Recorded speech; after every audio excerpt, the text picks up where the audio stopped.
শ্ৰদ্ধাৰ একাগ্ৰসকল সেন্সাস সম্পৰ্কীয় আন এটা অত্যন্ত গুৰুত্বপূৰ্ণ ভিডিঅ' লৈ আপোনালোকৰ মাজলৈ উপস্থিত হলো। আজি মই স্বগণনা SEID সেলফ এনুমেৰেশ্যন আইডি আমি কেনেদৰে তেওঁলোকৰ পৰা যিসকলে সেলফ এনুমেৰেশ্যন কৰিছে তেওঁলোকৰ পৰা সংগ্ৰহ কৰি কেনেদৰে আমি HLO এপছত আমি ভৰাম এই গোটেইখিনি কথা আমি ডিটেইলছত এইটো ভিডিঅ'ত আলোচনা কৰিম। লাইভ আপোনালোকে ভিডিঅ'টো স্কিপ নকৰাকৈ প্ৰথমৰ পৰা একেলগে চাই থাকিব।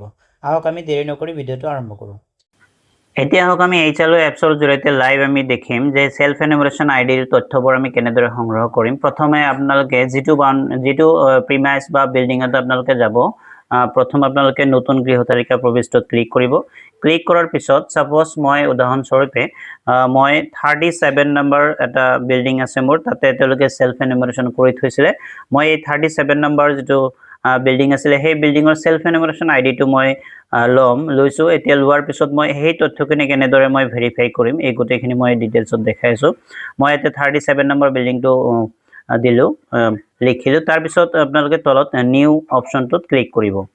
নিউ অপশ্যনটোত ক্লিক কৰাৰ লগে লগে চাব 49 নম্বৰ আমাৰ লোকপিয়ল গৃহ নম্বৰ ক্ৰিয়েট হৈ গ'ল সেইটো বিল্ডিঙৰ বাবে যিজনে সেলফ এনুমেৰেশ্যন কৰি থৈছিলে। তাৰ পিছত আপুনি পিছলৈ অপশ্যনটোত ক্লিক কৰিব বা নেক্সট অপশ্যনটো যদি ইংলিছ ভাৰ্জন হয় নেক্সট অপশ্যনটোত আপোনালোকে ক্লিক কৰিব। নেক্সটত ক্লিক কৰিলে ক্লিক কৰাৰ পিছত এনেকুৱা ধৰণৰ ইণ্টাৰফেচ খোল খাব। এতিয়া চাব ইয়াতে লিখা আছে আপুনি স্বগণনা ৰেফাৰেন্সৰ সৈতে আগবাঢ়িব বিচাৰেনে, তেতিয়া আপুনি ইয়েছ অপশ্যনটোত ক্লিক কৰিব। এতিয়া চাব আপোনালোকে যে স্বগণনাৰ আইডি যেতিয়া আমি ইয়েছ মাৰিম আছে আমাৰ, তেতিয়া কি হ'ব, আমাৰ দুটা অপশ্যন খোল খাব, কেৱল বাসগৃহ আৰু অন্য ব্যৱহাৰ। আপোনালোকে ইতিমধ্যে জানে যে সেলফ এনুমেৰেশ্যন কেৱল বাসগৃহ আৰু অন্য ব্যৱহাৰ এই দুটা অপশ্যনে তেওঁলোকে কৰিব পাৰে। বাকি যেকেইটা সেন্সাস হাউস থাকিব বেলেগ কেটেগৰীত, যেনেকুৱা ধৰক বাসগৃহৰ বাদে অন্য ব্যৱহাৰ, যেনেকুৱা ধৰক সেইটো ঘৰত গোহালি আছিলে তো গোহালিৰ ক্ষেত্ৰত তেওঁলোকে কিন্তু সেই তথ্যখিনি ভৰাব নোৱাৰে, সেইখিনি আমিহে ভৰাব লাগিব। এতিয়া যেহেতু তেওঁলোকে বাসগৃহৰ সেলফ এনুমেৰেশ্যন কৰি থৈছিলে, মই বাসগৃহ সিলেক্ট কৰিম। সিলেক্ট কৰাৰ পিছত আপোনালোকে পিছলৈ বা নেক্সট অপশ্যনটোত আপোনালোকে ক্লিক কৰিব। ক্লিক কৰাৰ পিছত আপোনালোকে এতিয়া চাব যে আমাৰ যিটো 11টা ডিজিটৰ এই আমাৰ SEID আছে সেই SEIDটো আমি ইয়াতে ভৰাব লাগিব। মই ভৰাইছো, আপোনালোকে চাব।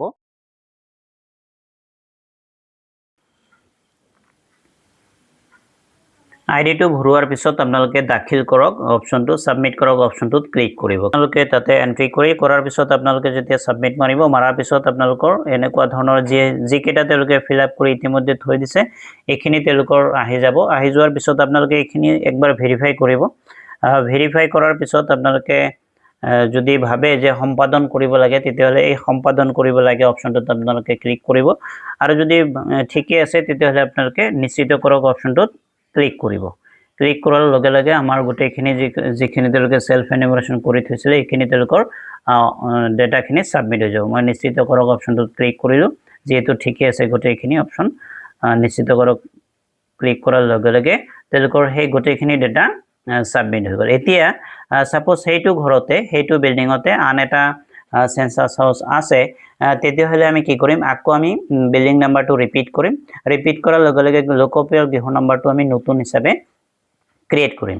ক্ৰিয়েট কৰাৰ পিছত পিছলৈ আমি অপশ্যনটোত ক্লিক কৰিম। ক্লিক কৰাৰ পিছত লাহে লাহে যেনেকুৱা ধৰণৰ সেই সেন্সাস হাউসটোৰ তথ্য আছে তেনেকৈ আমি অপশ্যনকেইটা চুজ কৰাৰ লগে লগে বাকী এনেকৈ আমি সাবমিট কৰিব পাৰিম। এনেদৰে আমি সেলফ এনুমেৰেশ্যন আইডি তেওঁলোকৰ পৰা গ্ৰহণ কৰি আমাৰ HLO এপছৰ জৰিয়তে তথ্যখিনি আমি গ্ৰহণ কৰিব পাৰোঁ। ধন্যবাদ থাকিল, লগ পাম আন এটা ভিডিঅ'ত।